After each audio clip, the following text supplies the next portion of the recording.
sleep again? Okay,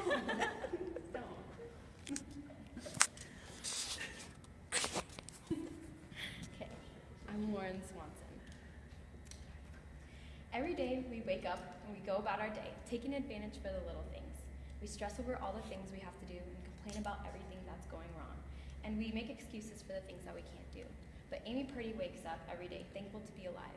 She doesn't take advantage of the things that she doesn't have, and she challenges herself every day to try to do the impossible. She has a kind of mindset that we can all learn from. I'll be telling you about who Amy Purdy is, the event that changed her life forever, and the accomplishments that she was able to achieve afterwards. Amy Purdy was born on November 7th in 1979 in Las Vegas, Nevada, to Steph and Sherry Purdy. She has one older sister named Crystal. They had a very normal upbringing and a very loving family, tight-knit, and she really got into snowboarding when she was younger. When she turned 15, it really started to get competitive, but then something happened. On July 15th in 1999, she'd been snowboarding out on the slopes all day when she came home, and she kind of crashed when she got home. She wasn't feeling very well. She thought she just had the flu, but within a couple hours, she had to be rushed to the hospital. On her way there, she, according to the Las Vegas Sun, which is the newspaper, the local newspaper where she lives, it said that she went to the hospital, and while she was there, she endured a septic shock, and she had respiratory and other organ failure. She also had a DCI, which is where your blood gets so thin that it has a ton of microscopic clots all over your body. This caused a loss of circulation to her hands and to her feet, and she lost her circulation to most of her face and also to her kidney. She then suffered a hemorrhage to her lungs and to her adrenal glands. She fought for 3 days in the hospital for her life, and the doctors were not very, they didn't really think that she was going to come through. They found that her spleen was 4 times the size that it should have been, but the problem was that they couldn't really do surgery because she didn't have any blood pressure at the time. So they basically told her parents anything that they were going to do to try to help her could practically kill her if they tried it. She was in a coma for 3 weeks, and she was in ICU for 5 weeks, and the doctor said that she had less than 2% chance of living. Somehow she made it through, and she was diagnosed with Neisseria meningitis, which is a bacteria that causes actual meningitis that she had contracted. According to CDC.gov, which is the Centers for Disease Control and Prevention, this is where the lining on your brain and your spinal cord becomes infected, which then causes your blood stream to get infected and kind of causes your body to shut down.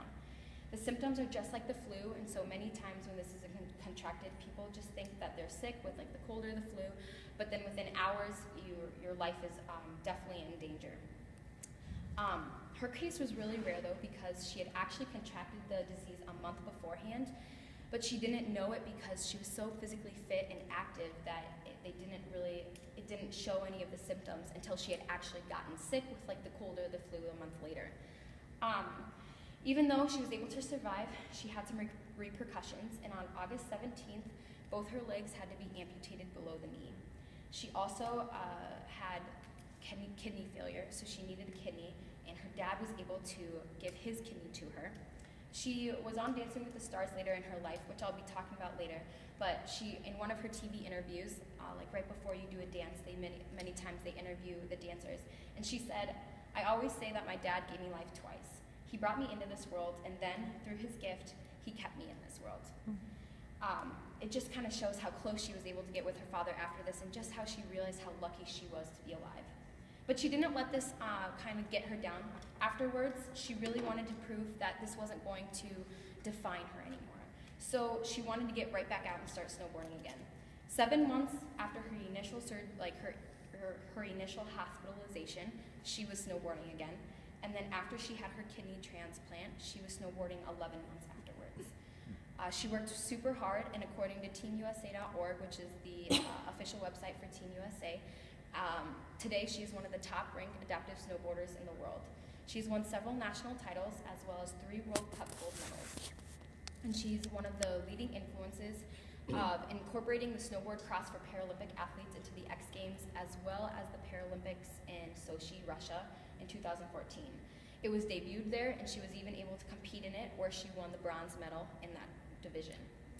Her and her boyfriend, Daniel Garrell, wanted to make an organization for other people who had gone through things like because she wanted to be able to help them just how she had been helped along her journey.